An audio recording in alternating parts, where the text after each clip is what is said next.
Thank you, Mischief Makers. We're back with another recap of our favorite, it's all over now, show, Loki. I'm your host, Anthony, and I will do my best to be your guide in this marvelous show as we're picking up right where episode 3 ended, with the temporal loom still being overloaded and Revonna Renslayer having a rude reunion with He Who Remains at the end of time. But first, do me a favor. If you're new here, please consider giving this channel a like and subscribe to keep up with our weekly Loki analyses and breakdowns. Look, I'm truly grateful for you allowing me into your time, into your homes. I understand how valuable that is. I truly would be grateful if you could please hit that like button. Please hit the like button. It really helps YouTube channels like myself to grow even into 2024. Please like, subscribe, turn on notifications so you're able to watch these videos right after they're published every Thursday and Friday in order to work with us to try to figure out the mystery of Loki Season 2. I really appreciate it, and I really thank you. Now, we're picking up right where the last episode ended, with Revonna and Miss Minutes licking their wounds as they've been banished by Loki and Sylvie to spend their days with the corpse of He Who Remains. But Miss Minutes decides this is the perfect venue to spill some tea on the secrets of He Who Remains and his rise to power. And man, oh man, does she have secrets. I mean, she starts snitching hard, telling all the business about He Who Remains and how he used Revonna and others. He Who Remains would casually erase the memories of others in order to maintain his control over them and give direct oversight as to how much information they actually knew about him. It seems like He Who Remains planned to continue this charade for all time. Always. And he also seemed to also give Revonna the googly eyes when he would speak with her one-on-one, letting us know that he may have had some genuine affection for her, but not to the extent where it would interfere with his plans. He even gave a little, "I'm sorry," right after giving Miss Minutes the order to erase her memory.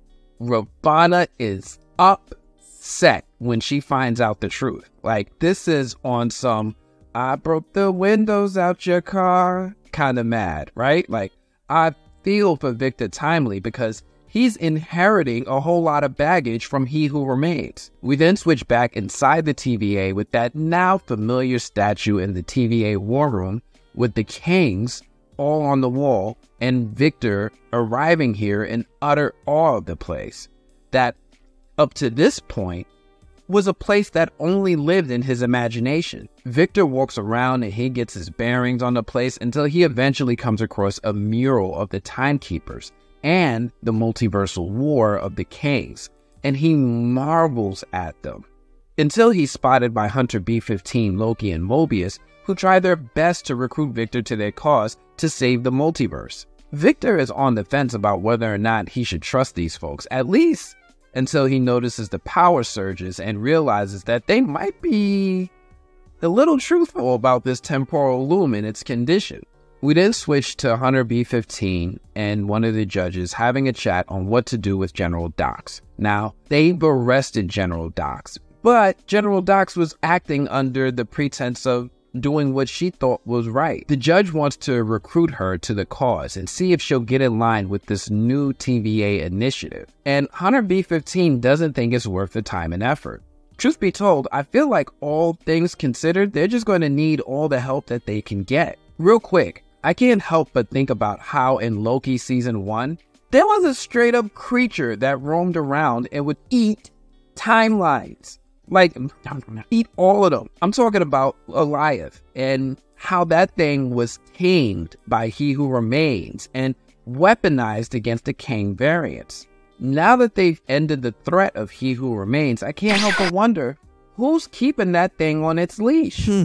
Like, is it possible that that thing is loose now? And if it is, wouldn't this be a straight up buffet for old Sparky? What's to say he won't just pop up and pop off when he sees all these tasty universes? Anyway, we switch to seeing Loki, Sylvie, and Mobius still talking and walking and trying to bring Victor up to speed and get him to the temporal loom room to try to get in front of this problem. And why? gosh.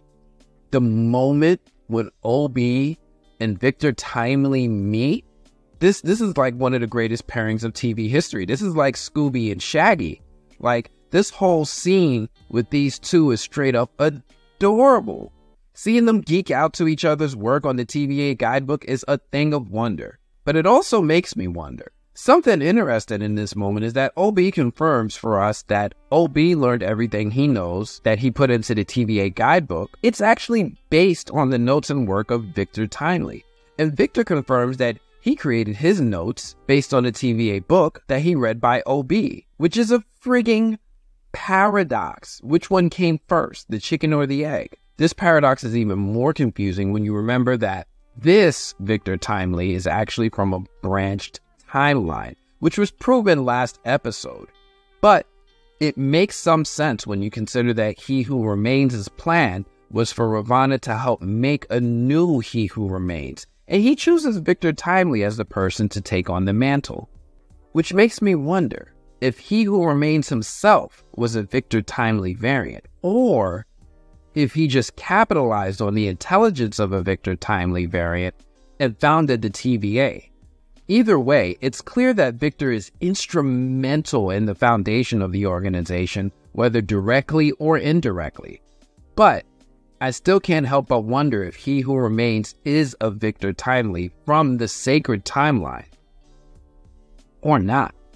Let's hold that thought for now.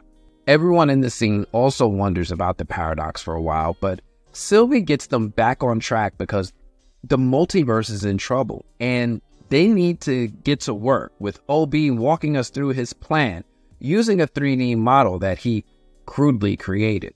Interestingly, we also get a hint about OB's ultimate plan, which is to add a device that will increase the size of the rings surrounding the loom in order to increase its capacity of processing the different timelines. And I'm not a scientist, but am I the only one who started thinking about Kang at this moment? Like, I immediately started thinking about the Ant-Man 3 and how Kang was shrunk down with Pym particles. Like, this feels like Marvel could be setting up an opportunity for Kang to sweep in later down the road and be the solution for this problem with his advanced technology and potential access to Pym particles, which could theoretically also be a solution for increasing the loom's capabilities by increasing the rings around the loom or the loom itself. Please tell me I'm not the only one. OB warns that there's a lot more temporal radiation out there this time, with Mobius and Loki debating on who's going to go out onto the walkway and bring OB's device to the loom. Both Loki and Mobius try to scream, "Not it," with neither really settling on who's doing what. OB and Victor then figure out and solve a problem about how to make the tech work, with Mobius suggesting that now's a good time for some pie, while the two eggheads work on the problem. Sylvie has a tantrum about Mobius's idea of eating a pie and decides to go off on Mobius and tease him about not looking and finding out where he was kidnapped from in the multiverse, with Loki just standing there and letting his girlfriend talk shit about his best friend in front of his face. We then switch to Brad, aka Hunter B5, who's locked up in that room with General Dox, and they're trying to figure out how to escape their situation. They remind each other that they're not really friends, and General Dox also gives Brad some mess for snitching about her plan to Mobius and Sylvie. Hunter B15 walks in the room to offer an olive branch to General Dox and sees if she's willing to side with B15 in the war that they suspect will come. General Dox is skeptical, but B15 gives a pretty heartfelt speech explaining why she should be trusted. I guess we'll just have to wait and see if it works or not. We then switch to Sylvie in the pie room, claiming that she got there by accident. I swear, it was an accident, took a wrong turn. But we all know the truth. The pie smells amazing and she followed her nose. Loki tries to call Sylvie out for capping and caring a lot more than her tantrums are showing. Sylvie admits that she is, but only a little. Loki and Sylvie go back and forth for a bit on their situation, and Loki tries to give a compelling argument that the TVA does more good than harm, with Sylvie only wanting to burn everything down and let God sort it out. It's this sort of bratty way of thinking that makes me just not vibe with Sylvie. Like, she always wants to burn something down, but never offers any real solutions. Sylvie eventually gets on board with the plan with the hope that the TVA can monitor and prevent Victor Timely from turning into another Heat who remains after the dust has settled, with Sylvie remarking that it feels like they're playing God, and Loki having to remind her, chick, we are gods. We then switch back to General Dox talking over the idea of potentially trusting Hunter B-15 until Revonna Renslayer and Miss Minutes crash the party and give their pitch on how they should follow Revonna instead of Hunter B-15. And she gives them a strong pitch by offering anyone who helps her a life on the timeline after they help her win. General Dox seems somewhat apprehensive, and Revonna is not with the disagreements, with Miss Minutes instantly firing up that weird vacuum force field thingy, the one that Loki used on Brad before, the second that she hears or senses that they're not with her. Brad is a bitch and sides with Revonna and watches as Miss Minutes and Revonna turns General Dox and her Minutemen into canned tuna, and he just goes with it. Like, I haven't seen this level of snake treachery nonsense since Thor Ragnarok, when Scourge sided with Hela against the Asgardians. We then switch to Victor and OB continuing to work on their machine when Victor is genuinely impressed and fascinated by the fact that the TVA has a dedicated machine for making hot cocoa. Like, it is really fascinating to him. We then switch back to the room that used to have General Dox and company, with Hunter B-15 walking into the new horror scene looking like something out of a Carrie movie, just guts, blood everywhere. She walks in and realizes that Miss Minutes blocked access to the temporal pads. We then switch to Victor marveling over his first cup of hot cocoa from the machine and sharing his particular variation of it with one of the TVA agents, who's brutally pruned by Brad the moment he finishes his sip. Like, he did some snake stuff too, got him in the back. Yo, did I mention that Brad is a bitch? We then switch to OB, Mobius, and Casey, who are struggling to get the multipliers online when they also realize that Miss Minutes is back and they're in all sorts of trouble. We then switch back to the scene of the crime with the spilled hot cocoa, where Mobius, Loki, and OB regroup and find out that Victor Timely has been kidnapped. We then switch to see that Victor Timely is in a tough situation, with X5 and Revonna wanting answers on what Victor has been up to since he got to the TVA, with Victor trying to turn on the charm and save his own skin. We then switch to Loki and Sylvie trying to look around for Victor and Ravonna's whereabouts when they get separated by a movie cliche, forcing Loki to have to split up from Sylvie and try to regroup with her later. We then switch to Mobius, OB, and Casey with the temporal device that's needed to try and save the multiverse. OB stresses that they're running out of time, even though they still need Victor Timely to open up the blast doors.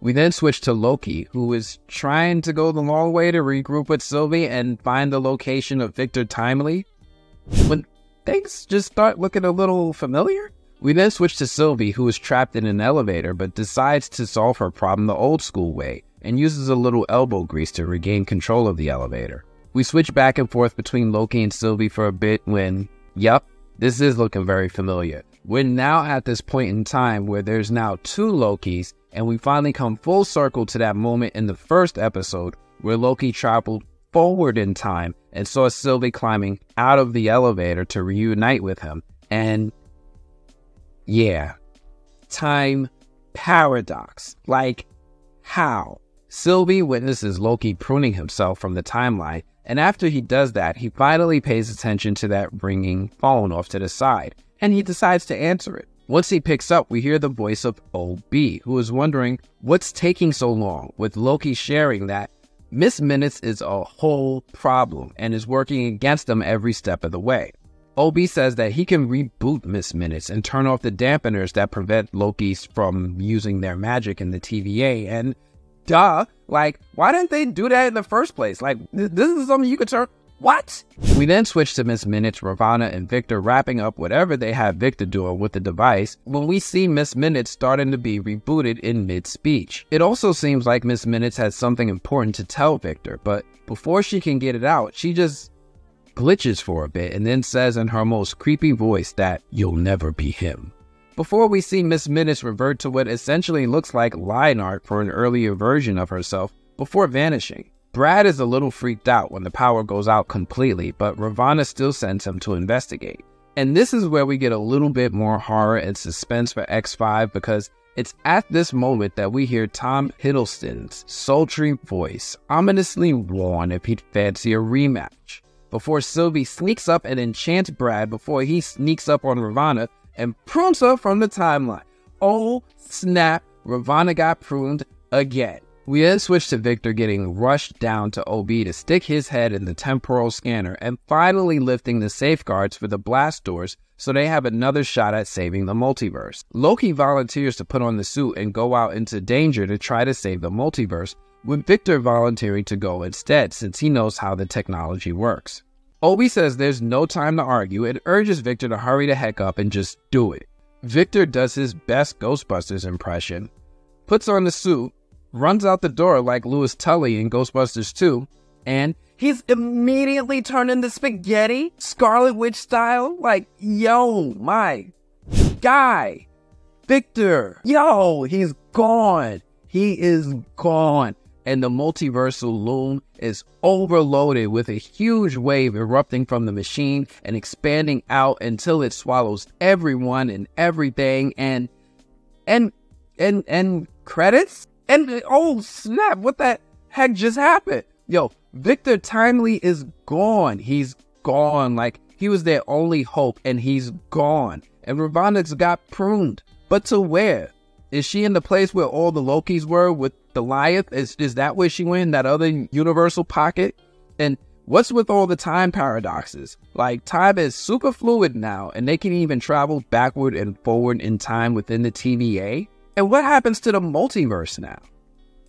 I can't help but get the feeling that there's another He Who Remains out there, and he's somehow manipulating all these circumstances in order to ensure his creation. It feels like Victor getting taken out could be a way for a He Who Remains type character to tie up loose ends and knock out competition. We really don't know what happens to beings exposed to this space, and we don't know what happened to Revonna Renslayer. We know that she got pruned, but the last time we saw someone get pruned, it was Loki pruning himself in a time paradox and somehow comic booking his way out of the Spider-Verse glitching problem he was having. I really am curious to see just how these questions get answered in the next episode, but what did you all think of this episode? Did you enjoy the destruction of General Dox and the ruthlessness of Revonna Renslayer? Do you enjoy the bromance between Victor Timely and OB as much as I do? And do you enjoy the quiet moments when the characters remark on their favorite snacks and drinks like pie and hot cocoa? I can't wait to see what happens next, and I'm just as in the dark as the rest of you, but that's all I have for this one. As usual, hey, if you're new to this channel, you like these videos, hit that like, subscribe, join up, squad up with us every week as we break down these Loki episodes. Otherwise, I'm gonna check you all later. Peace.